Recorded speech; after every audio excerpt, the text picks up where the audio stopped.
Do we here in Ireland show the value, respect, and appreciation for our senior citizens here in Ireland, both socially and politically? Hello, I'm Roisin the Cleric. I'm Paul Brophy. To answer this question, Roisin, we're delighted to be joined by CEO of ALONE, Sean Moynihan, who are a national advocacy service for older people here in Ireland. Sean, you're very welcome to the Irish Political Roundup. Delighted to be here and appreciate being asked. I suppose, Sean, the first question, we'll get to the main big question during the course of the interview. But for our viewers and listeners who wouldn't be familiar with the work of ALONE, what exactly do you do?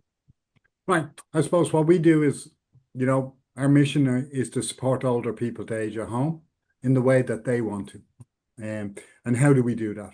So we're a national charity and we would have staff multiple staff in every county in the country. And what we do is we sit down with the older person Mm, and we create a support. We do an assessment and a support plan with them. Okay. And from that assessment and support plan, the older person positions the service. So what do I mean by that? Well, what I mean by that is, what's important to them, what matters to them. And that could be that you go in there about a healthcare issue, but actually the heating's not working, or mm, they've got transport issues or food issues. So what we do is across all the different areas of their lives, we work with them to find a situation where whether it's health, transport, mental health, whether it's housing issues, lighting, frailty, poverty, whatever it happens to be, we build a solution that makes them more resilient to age at home. exactly, and Brilliant. it's designed to fit that person because you could have two older people living next door to one another, but one person's needs could be totally different to the next. I think that's the most important thing to realize. All our aging journeys are unique, and everybody's situations are unique. And the reality is we have an aging demographic, but it's not a homogeneous group. Sometimes we lump everybody for older, anybody over 60 to 90, but that's 30 years. And Mm, then the genders and the financial things and the geographical differences. So ultimately, everybody's an individual, and then we have to realize and target services and support to those that most need them. Because in other parts of their lives, some older people are, and most older people are their own best resource. In fact, mm, they're very clear what they want, very clear what they're doing. They've been an adult all their lives and they've been working all their lives, and in some cases, are still working. In some mm. ways, we've got to support them to keep going and get on with it, right? While supporting those who maybe the journey is a bit more difficult. It sounds to me that Alone is really focusing on the needs and wants of the more senior citizens in Ireland, and where they can maintain their voice. Absolutely. I think the thing as you get older is sometimes you lose power because Hmm. you lose connections. You Mm. retire, you lose one set of relationships, and you obviously lose, in most cases, nearly half or two-thirds of your income minimum level, right? Yeah. Loss. Then on top of that is you probably lose influence. Then if you were bereaved, you lose another set of networks. And if you have poor health, then you lose another because maybe you can't be as socially active or you're not as connected before. So in some ways, we support people who find themselves on that journey. Contrary to that, as I said before, you will find plenty of older people, 75, 85, whatever, doing park runs, minding kids, running businesses, and everything else is. So at the end of the day is we want to keep the people who maybe have poor income, poor housing, or poor health. We want to Mm. keep them as active citizens and we want to treat them with the dignity and respect that they are still autonomous and that ultimately they've still got a lot to give to our society. Because an awful lot of people have this misconception that anybody over 60 are sort of, that they'll park them to the side, time to retire, time to, be invisible and let the younger people up and come forward. But, with people now in their 60s, they're in their prime. There's so much life experience, knowledge, and wisdom still to share and contribute to Ireland. I think like the reality is, even if somebody has developed some frailties or some disabilities, the reality is, you know, whether it's recessions or housing crisis or health or other things or just life experience, you cannot replace the experience and knowledge older people have and the advice that they have to pass on. But having said that, a lot of this should be around choice. What do you choose to do? And the Mm, communications narratives are, are, are slightly ageist, as you've just described. You get to a certain age, so now you are a certain way. And we don't look at people in their 20s and we say, now you're 25, you're this, and now you're 35, you're that. We don't do that. But with older people, we tend to deal with people as a group, and we tend to mm, think just because you've reached a chronological age, you are no longer able to, allowed to, or listen to. And like I give you an example to chat. There's so many. Housing is a wonderful example, right? We would have supported 44,000 people in Ireland across Ireland last year. Okay. Wow. mm, And the second or third mm, highest thing, it moves up and down per quarter, but always in the top three is housing issues. But the mm, view of the world is everybody who's older is sorted out with a house, mm, somehow is rich, and they pulled up a ladder on the younger people. The reality is, most older people, we have dropping house ownership. So we have a huge problem with mm, people retiring into private rented. There's a huge amount of older people with housing needs. So we miss out and we don't discuss that. On the far side, the vast majority of people who own a house who are older bought that house to live in, mm, bought that house to raise children in, if they were lucky to be married and have a spouse, right? Or bought that house for their own safety, security in old age. The money or the value of that house makes no difference to the day-to-day life. And in fact, they could be living in on that. The basic pension is around 270, €280 if you've got 40 years stamp. So the mhm, house really, they can barely keep up with the house itself. So there's a lot of false narratives about aging when it comes mm. down to issues, and a lot of things that, you know, one could class as ageist in the way they are approached. Do you find then that many sort of men and women, when they reach maybe 60, that they start to think that their voice is becoming invisible and silenced more and more? I think they do. I think that's what started happening. I think the big fracture for, if you take the fractures of life I've described earlier, like retirement, bereavement, Mm, poor health, etc., migration, people. I think what happens is that um they feel it, but I can sense that we've the most active, like the older, as every 5, 10 years, the older people changed. When I started in this job, maybe 10, 12 years ago, well, it's actually a little bit over longer than that. A lot of the older people might have been born before the war. mm, And so there's a certain educational attainment, there's a certain background, there's a lot of links to physical labor, all of these types of things. And on top of that is their expectations of life was much lower. They grew up at a time of very little and of mm, scarcity. So ultimately, but now we're looking at older people who grew up with the Beatles. Like we're supporting people who grew up with the Beatles. They were part of a social revolution. Now, those yeah. same older people, I hope, their voice will not allow themselves to be silenced. As young people, they didn't allow their voice to be silenced because they want to change. And I'm very optimistic that ultimately is we can get the voice of older people through, because ultimately the people that are aging now are the people who've changed our society and laid Mm, down the track where we all know that people, whether it's around university, travel, time out, work options, they're compared to a generation ago or 2 generations ago, the choices younger people get today are much better. They're imperfect and there are some things that haven't been got right, like housing and other things. But the reality is, that was built by the last generation, and it certainly is progress from where we were. mm. I have a question. What age group then is classed now as a senior citizen or an older person? It's really interesting. It sounds like a really simple question, but it's probably quite a Yeah. hard question. Um, always categorize it from something I read years ago is like you've got the young, old, the old, and the old, you know.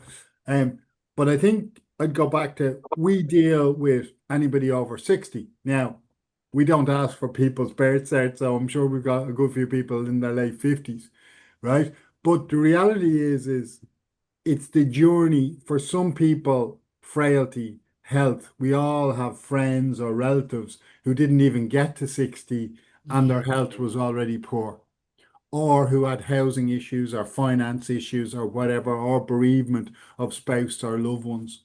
So I think what I'd say to you go back to that unique journey. The reason our age group we start with over 60s and it being so young is because some people will have had difficulties of being marginalized or having disabilities or having poor income or poor education. That ultimately is that aging that they bring that into older age and it makes aging Mhm. harder. So, and then other people have been active all their lives and maybe something changes and we support. So the reason we keep the age limit at 60 is because for those people who maybe have been more marginalized all their lives and ultimately have always needed some support, but ultimately getting older hasn't made it more complicated again. Yeah. Absolutely. And Sean, back to the issue of housing, it's a massive issue whether you're 25, 55, Mm. 65, uh, 85. Um, the government have been talking about downsizing, as an Yeah. option for older people. I know. What are your organization's thoughts on that? Well, You know, there's you people they bought their house, they paid probably bought it at a time when interest rates were mm. massively high. It's their home. They should have every right to stay there if they wish. Look, I suppose in some ways when you talk about downsizing, right? You know the old joke is well, if you want to get somewhere, I wouldn't start from here, right? So Yeah. my sort of view is downsizing and right sizing is part of the housing debate, but it's not where around older people, it's not where we should start, right? So the first thing to do is start is what is the housing needs of an aging population? So house ownership is now at 66%, okay, across the Mm, adult population, okay? That's down from around 80%, okay? In the last census, the number of people over 65 renting went up by 86%. And behind that is the people in their early 60s renting, mid 50s, 50s, and it's just getting bigger. Now, we've been asking this question to every housing minister for probably since I started here. I think we've gone through around five. How do you pay the rent after you retire? good Yeah. question. Very good How question. do you pay the rent? So we all know, no matter most people, the idea of defined benefit pensions is gone. Do you know what I mean? It's why Hmm. if you're lucky enough to have a PRSA, whatever's in that, Hmm. we've got the highest huge labor force in this country who basically work on relatively low pay, right? Who Hmm. will never buy, no matter what happens, but will work 40 years and contribute. How will they pay the Hmm. rent? And then you've got other people who when they retire may have been renting even in an affluent area, but they won't be able to afford that rent when they retire. So when you multiply out the aging demographic, and we've currently by 2030, which I'd just like to say is 5 years away, right? Sometimes we think the 2030 is like miles away. It's five No. years away. We'll have 1 million people over 65. 1 million people over 65. Wow. So between over the lifetime, and I know stats can be sometimes hard to communicate, but over the Mm. lifetime of the National Development Plan, which is 15 years, with the lower house ownership, to provide safety and security, we actually need around 125,000 units of smaller units of housing for an aging population who are going to retire into the rental sector. Okay. And when people talk about younger people and we're all obsessed with ownership, we're not. We're obsessed with safety and security. Yes. Housing Yes. is safety and security because people make a calculation that if I get to 65 and I own my own house, no matter what happens, I'll be okay. If Mm. the pension is just above the poverty line, but I'll survive because I have my own house.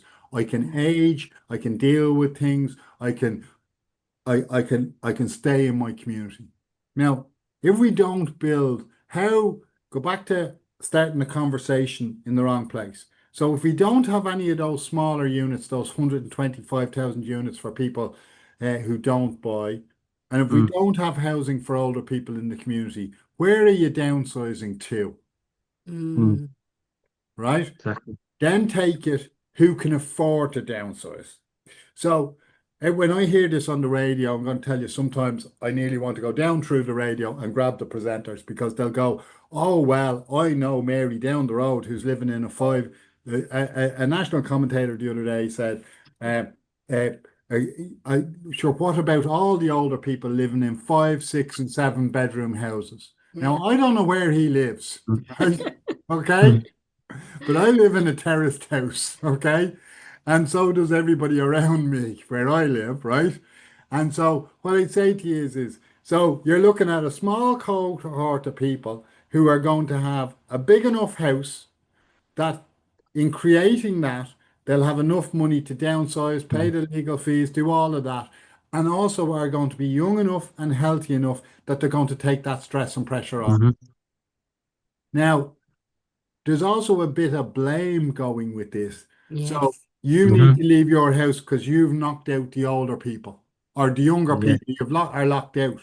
Now, if you look at that from the bottom up, I have never met a parent who wouldn't do everything they could to get their kids sorted with a house Mm. Yeah. or a 100%. grandparents. Mm. In fact, some Right. of the biggest problem with the aging society is older people are so great at campaigning for the rights of younger people, for other people and other Mm. marginalised groups. We're not necessarily campaigning enough for our own age group. Does that make sense? We're not looking after ourselves. Mm. Yeah. So everybody is willing to support the next generation. Yeah. Mm. But the point is have people the ability. So when we talk about older people having the wealth, that's in houses. Which when they bought it, they had no idea that they would go up in value, and you need to make Mm. yourself homeless. And there is a Mm. small fraction of people who have a house big enough that it will allow them downsize.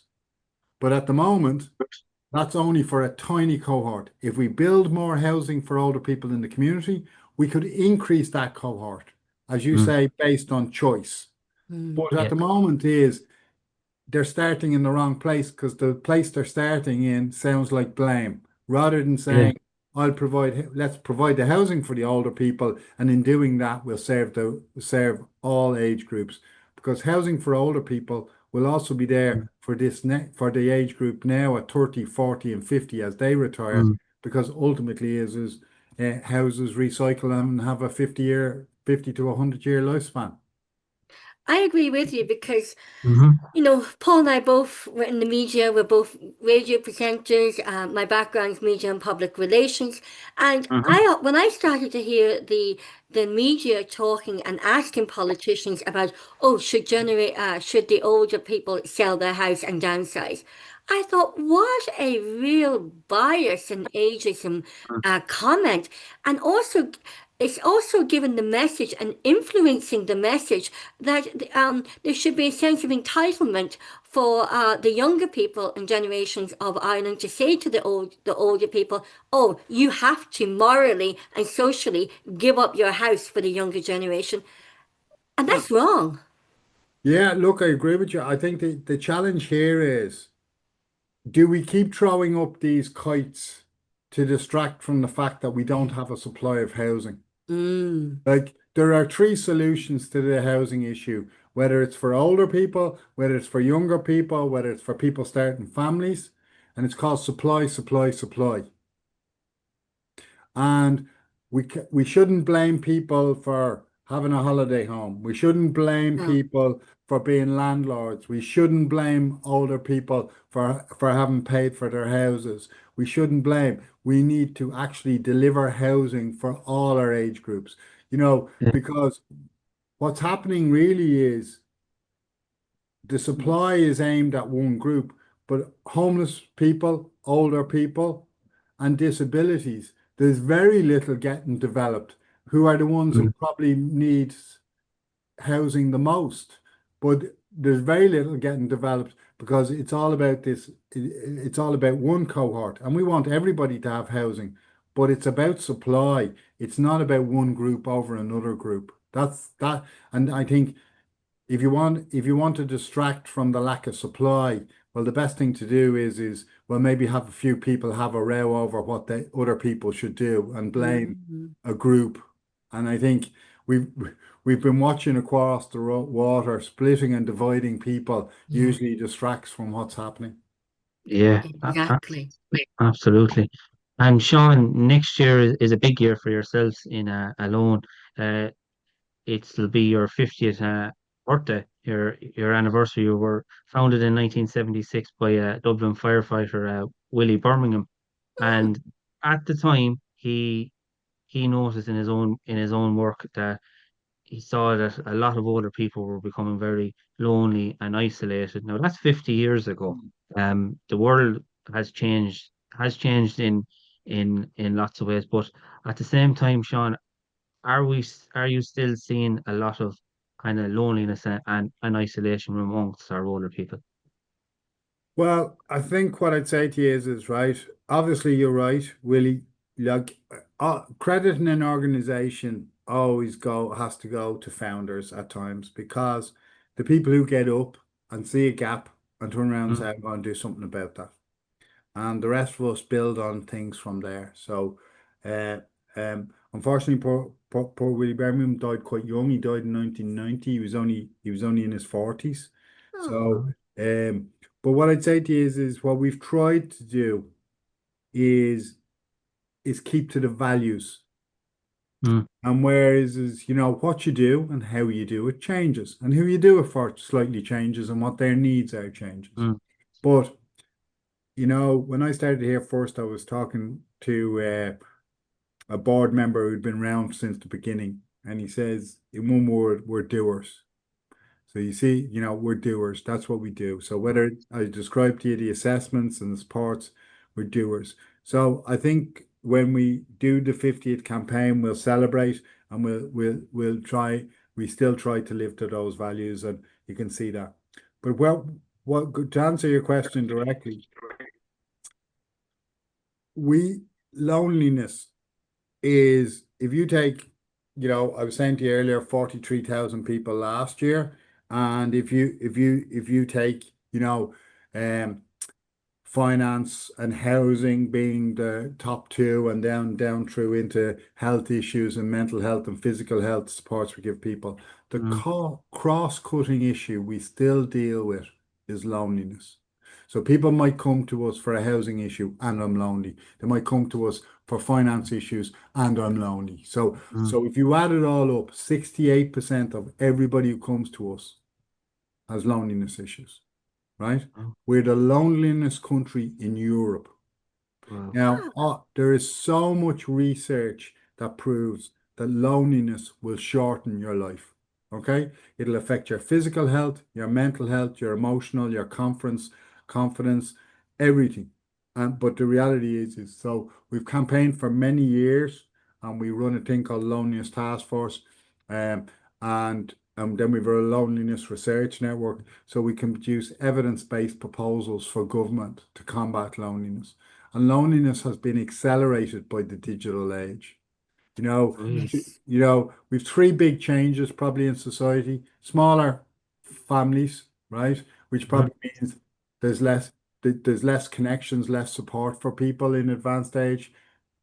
Digital, people have moved online a bit, and then in some ways an aging population. You add that together, so the places we met in our community, the shops, the banks up and down the rural country part and things are all disappearing. More and Mm-hmm. more is online. There are less and less informal supporters in the community, and there's less and less people in our community during the day where people might have interacted and got Yeah. the emotional support they need. Mm-hmm. And especially, we've been doing a series of interviews with county councillors, Mm. and we have really found that in the rural towns and villages, that even a cafe in Callan here in Mm-hmm. Kilkenny closed down a couple of weeks ago, and that was the only cafe in that town. Yeah. And that was a place where people went and met one another, have a cup of tea, and again, when they would go in and be there and meet other people, that would take away some of that loneliness. Well, Without a doubt. we have 5,000 volunteers between phone calls and visits, right? So loneliness like is all pervasive. It's a very difficult thing. And sometimes people say, if people see somebody, they'll do that. The science around loneliness is we get volunteers to visit and they start off meeting a social need. But then, Mm. like anything, you build a relationship and then you meet the emotional need. And when you start meeting the emotional need, you're combating the loneliness and the health and the well-being moves forward and people get Mm. better. Because from loneliness, people lose confidence. They stop minding themselves. They stop minding their Mm. houses. They stop feeding themselves. So other Yeah. things spiral out of that loneliness because the our volunteers are a message that we do care. So we do hundreds of thousands of visits across the country and we do hundreds of thousands of phone calls every week because Yeah. ultimately trying to keep people connected. But with the change we have in society, what was once Mm. there where people were linked together is now being fragmented by the societal changes I've described here. And ultimately is we're going to have to put things back in because Mm. unfortunately loneliness also is affecting the younger generations. People, Mm, the Yeah. levels of loneliness among 20 somethings is really high. And I mean, Yeah. and which is scarier again, I think. Mm. We're in an age where we're never been as connected than we ever were. But maybe to borrow a phrase, Roisin, is it too much Facebook and not enough face to face? yeah. Well, I think that's a lovely framework, and I think there's Yeah. a part of that.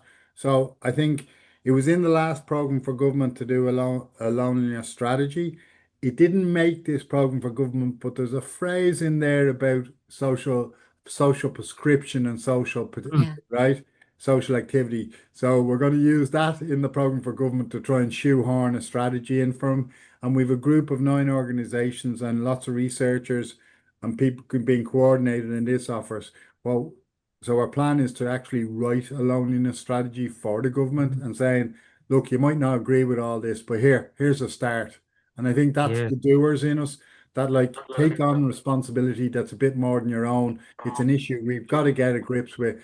And whereas government is struggling with it, and statutories sometimes struggle with innovation just because they Mm. are statutories, there's no point blaming them. It's just Mm. because they've so much legal responsibility. So the best thing to do is say, well, look, here, this is the best our sector can produce. What do you think? Is any of this practical? How do we get into this conversation and get something going? I'm just Mm. thinking, there when you were saying that, we've talked about the housing issues with our older generation, and I'm not far from that. I'm 58, so I have 2 years before I'm 60. And you think we've talked about the loneliness, but Mhm. and you mentioned also earlier on about people with disabilities and might be more frail. But people living on their own, and as you said, they might have gone through bereavement. They're not as able as what they used to be. I tried last week going up to the attic, and when a couple of years ago, I would have just jumped up to the attic on the ladder, up there and down, and I noticed that I was even more frail. And I go, okay, what's wrong with me? I've changed. This isn't me. Usually, I'm up and I'm down, and so my question is, I've gone round about it, but my question Um, is, how how are the government and how are the older people in our society, if they have a disability or frail in sort of physical health, how are they managing? What are the issues they're having now? I think, I suppose, go back to our mission, right? So our mission is to support the age at home. So deep down, when we go through the front door, what we're hoping to do is bring the capacity of the community and every service in the community. And if you imagine, which there are 15 government departments, and every strategy and every support that's available, and build those solutions for you while building on the capacity of the individual. I think with an aging population, there are two great opportunities.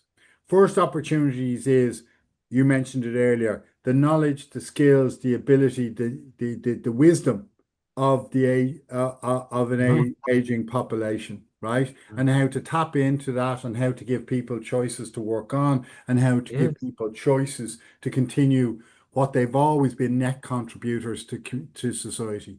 The second part is that there we need we're part of a program called in ECC, which is Enhanced Community Care. Yep. And out of COVID, we all know that the acute system and the nursing home system, would have struggled, might be a nice way of putting it. So the reality is, older people and government policy, and all governments and all political parties of every hue, has always been to age at home. But what have we really done with it? We've been very much on the treadmill of, building acute hospitals and A&Es and all this. So ECC is a large attempt, right? We're involved in bedding it, and we're trying to bring all the social care and the social supports and all the other agencies with us to embed. But it is around 3,000 HSE clinicians in the community. So you get more service at home, that we move Yes. away, that everything has to be done, right, in a hospital. Or if you Yes. do have a period in hospital, you get enablement and re-enablement in the community. You get access to OT, primary health care, ultimately thing is this. And we start getting also, for other people who are in primary care in the community, we start getting into much better conversations around health and well-being. Some frailty is reversible, Yeah. and good brain health is also a way of avoiding dementia. Do you know what I mean? So Absolutely. physical activity and mental activity have benefits to people. And ultimately is we've got to get that message through, and then we build that with the fact that we move as much services as we can away from the four walls of primary healthcare and acute, and we support people in the community, and we wrap around the supports. And I think it's only since COVID we've made the first huge drive. In 1968, there was a report called The Way Ahead, which basically describes roughly what I said. But it's only in the last 4 years that's really got traction. And in fairness, for an organization that gets a fair bit of stick, the HSE, the fact that they've gone and done it, like coming out of COVID, right? And they've pushed it out, is to be supportive and welcomed. And now we have to expand those services and make sure there's equality and equality of access. Because when you roll that out across the country, especially in the climate we're in, there might be patchiness, or there might be some recruitment problem somewhere. So we've got to consistently give everybody access in the community. I think too, from Yeah. COVID, an awful lot of people, whereas before it was very attractive to go into a residential home, but after what happened in COVID, more and more people now really want to stay at home, and families want to provide care and maintain their mothers and grandmothers at home now. Yeah, look, we look, residential care, there'll always be a role for residential Mm. care, okay? Because there is a time from which it becomes just about care.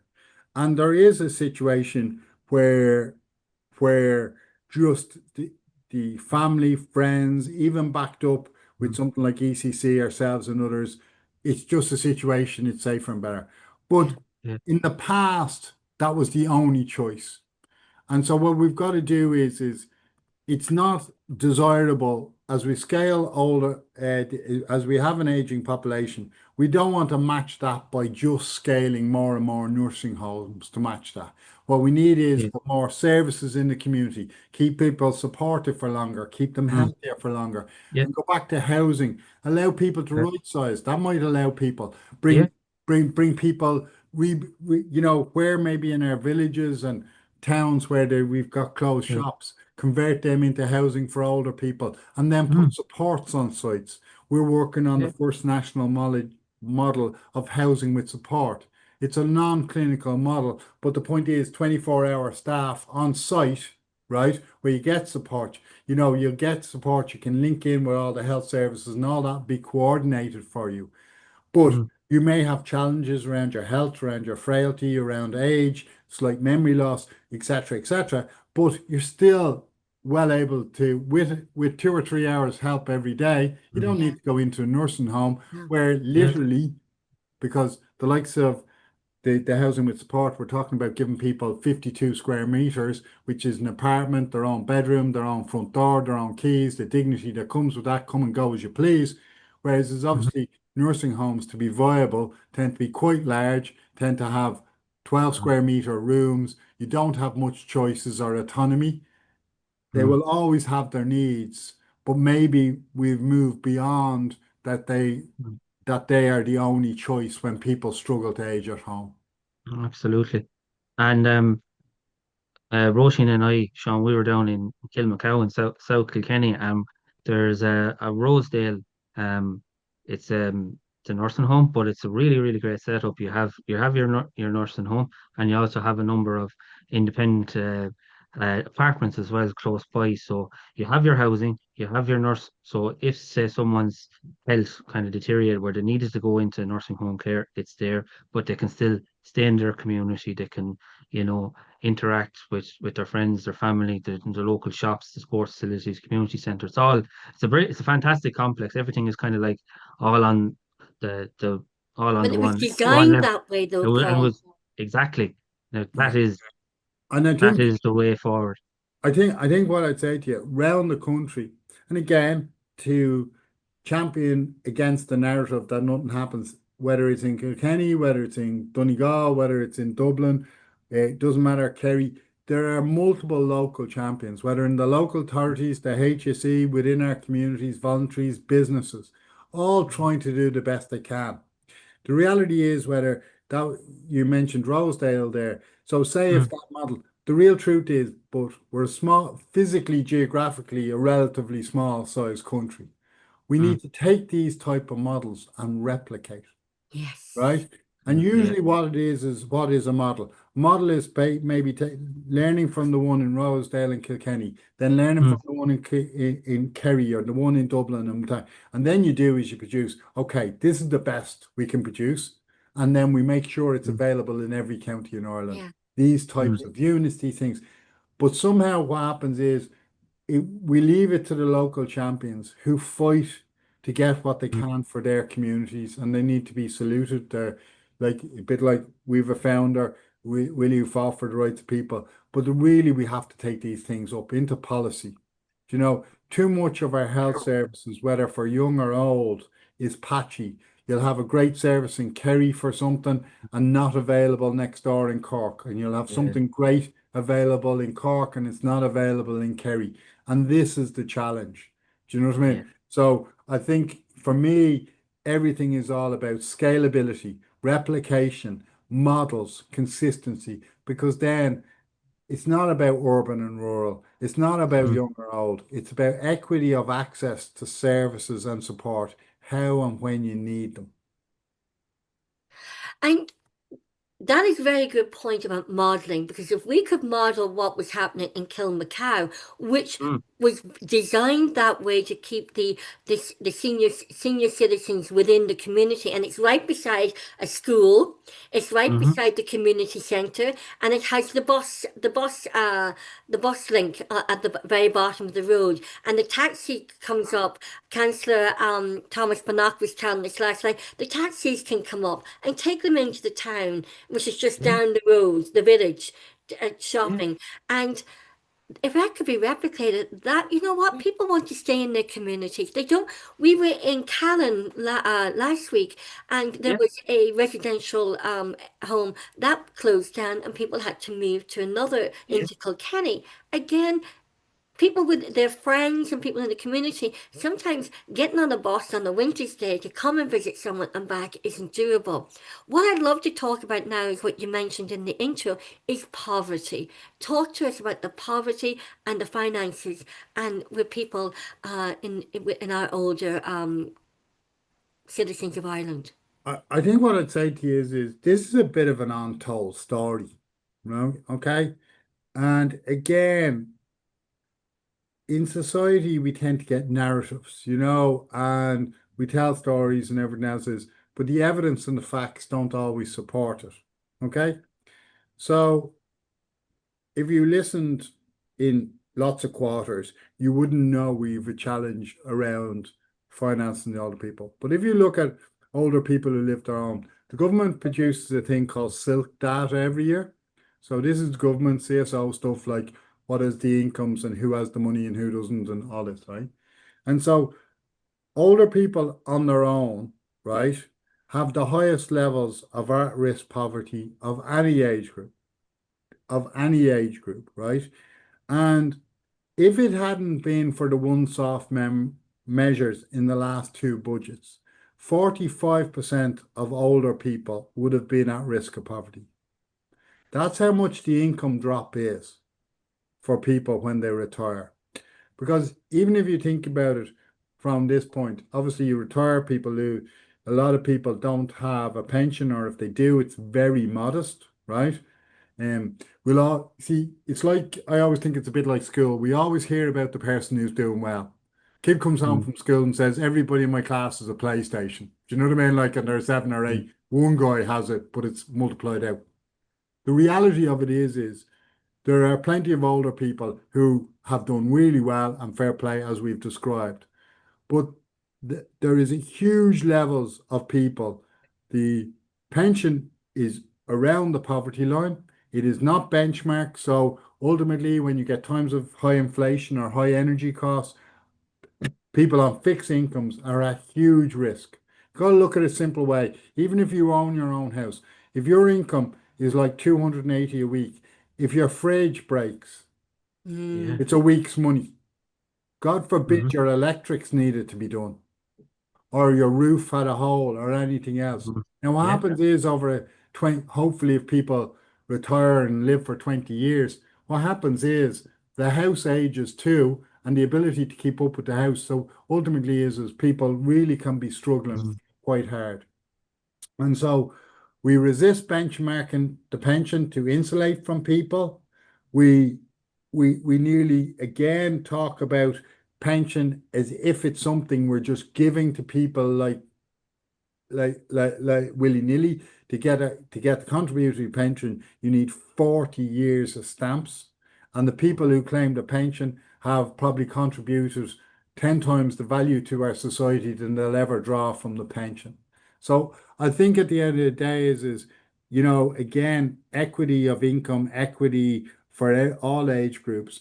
I think at the end mm, of the day is we really don't talk about the percentage of older people who are at mm, risk of poverty. And if you take the inflation of the last couple of years, yes, that may have slowed down, but the prices aren't going back down. oh, And energy, like for example, is a public health issue, right? For older people. So I think the reality is it's not a conversation we're really having. mm. That's And very true. The right, energy is a public health issue, and the energy crisis is just going up and up. Electricity, mm, heating, gas is all going up. And also, when you think about the housing and the energy crisis for older people, now that mm, the new guidelines is any houses now being built that don't have an open fire, and older people mm, love the open fire, and sometimes it's the only thing that keeps them warm. Well, I think what I'd say to you is like I remember being doing some campaigning there the other winter, and they were talking about people talking about retrofitting their house. mm, And anyway, somebody's on, and the end point from the other contributor was, who was a representative of government, was that all older people should consider retrofitting their house, that it only costs 35,000 euros. And I'm sitting there going, I obviously mix in the wrong circles, right? Yeah. Because one, from where we work, right, we none of the older people we serve would have anything like that sitting around. And Yeah. I suppose for most families, even that is just beyond. So some of these schemes are really only taken up by a small amount of people, Yeah. a small amount of people, because the blockages, the level of administration for the Yeah. return and the cost, people don't realize that people Yeah. can't afford it. And there's a thing I'll point out. We do reports every quarter. Last year, we had a 28% increase in older people coming to us with nutrition issues. We actually think that's linked to finance. They Good guy. Yeah. changed their diet. They're buying cheaper food, less quality food, less Processed food. processed Yeah. food, less access to food. So as well as the number of people coming to us with financial issues, I think was up around 17%. This nutritional update was also. So a lot of people are making a lot of difficult decisions. Let more isolation because they can't afford it. More Yeah. problems around transport because they can't afford, maybe, especially in rural areas, to keep the car on the road and Mm. keep the petrol in the tank. And then on top of that is more nutrition issues because people are making decisions that are financial, whereas in the past they may have made better decisions when they had more money. Yeah. Wow, I'm that, heartbroken to that think is that an older people are just so disregarded in society. And I do say mm, that, and I do think so. I hear younger people, and even my own children, 33 and 29, the ages and comments that comes out. And I grew up, and I'm sure you grew up in the age where, we were brought up to really respect the older mm, people in our community. Again, what I'd say to you is, I always believe, like, if I look at the number of people who come and volunteer us, and the age group is from 9 to mm, 90, we've people volunteering that are older than the people they're supporting, right? Because, like, it's not about chronology, but we've plenty of really good young people as well. I don't, sometimes I think it's the stories and the narratives that we need to challenge. Yeah, I'm a great believer that, it's a bit like all parents want their children to get good education and good housing, and the vast majority, and good housing and everything else is, and all younger people want their older relatives well cared for and things is. But sometimes stories are told that split the generations. Stories are told and things are in the mm, narratives that ultimately are mm, not challenged or don't stop. And I think yeah. we've got to look like, things, and all of these things can be changed because 20, 30 years ago, you know, and thank God, like, I never would have been on the receiving end of it, so maybe not qualified to speak on it. But from a gender point of view, people would have said things in a way that they'd never dream of saying today. Mm, yeah, And so I believe these things can change because you can see in others, and I'm sure around gender equality, there's still a long way to go. But by God, compared to where we were maybe 20, 30 years ago, we've moved along. So I'm hoping around that ageism, around the mature conversation, that if you're yeah. short of housing, if you have need access to healthcare, or if you're short of money or poverty issues, I don't think it really matters what age you are. And Yeah. dividing up people really is the worst thing we can yeah, do. Those Yeah. people, urban, rural, young and old, if you've short, poor housing, really, that's what you have in common. And I think we should never let people split urban and rural, never let people split young and old, because Mm, deep down, I think most people want for their family what the next door and people want for their family, and in other places where people want mm, jobs. So I think it's about equality of access rather than saying, blame one group against another. mm. Yeah, that is well said, Sean. And just going back to the cost of living. You said 45% of people, older people in particular, would have been seriously at risk of poverty had the one-off budget measures, the last two budgets, not been in place. Now, from what we're hearing, from the Taoiseach, Micheál Martin, that those one-off measures are unlikely to be in this budget. But from what you're seeing, um, do you and I think think that that can hold? Because from talking to you, Sean, there are a lot of older people that if we don't support them, they're going to be in serious trouble. And any measure of a state is how you look after your older people. So yeah, no I person think what should be I'd at say risk to of you is, poverty. look, we're coming into pre-budget campaigning mode, because government starts doing budget processes, you sort of have to have it done and out and influencing them before the end of June, or certainly after. Decisions won't be made till later in the year, but you need to get your submissions in. I think Mm, the reality of it is that's our challenging around ageism, right? I mm, can tell you the number of houses because we've looked at the CSO data, we've got researchers at it, the number of what we need for housing, okay, for older people. I'm not mhm, sure the Department of Housing has a number. I can tell you what I think the number of right sizing units again that we'd need for people to right size to also free up units. But again, so I believe in using the facts. So I wonder when the politicians say they just look at whether is it human rights come in confliction with finance and financial rights. They look at that.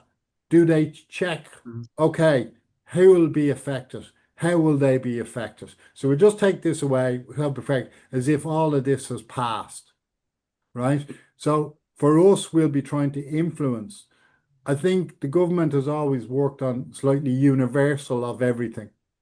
And I mm, think the biggest challenge with the one-off issues and NGOs are dealing with younger people, older people, disabilities, all said it all needed to be more targeted. It only costs so much because we're nearly giving it to everybody when somebody this is about targeting for the people who are most in need, for those that there will be hardship if you do this.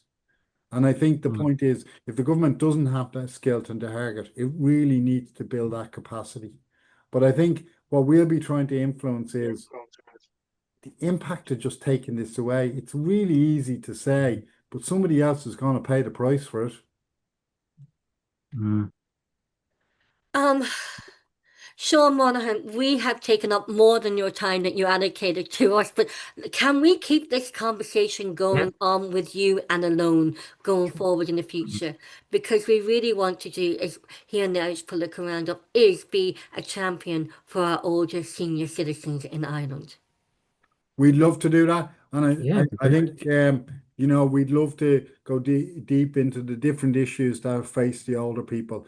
I think probably imperfectly as we do it, as Mm, an organization, we try and the numbers, the stats, the services we do, we're trying to communicate the needs of a group mm, of older people that is a subset of the wider older people that don't have much power, who don't have yeah. much voice, who nobody really is listening to, where there are other older people, as I said, who are their own best resource, their own best advocate, and we admire them and we respect them. On the far side, we've other people who maybe's voices we don't hear enough. Yeah. Well, Sean So Monahan, from Alone, thank you so much today for taking the time to speak to us here on the Irish Political Roundup. Listen, thank you very much for the opportunity. Much appreciated. thank you. Thank you so Take much. care.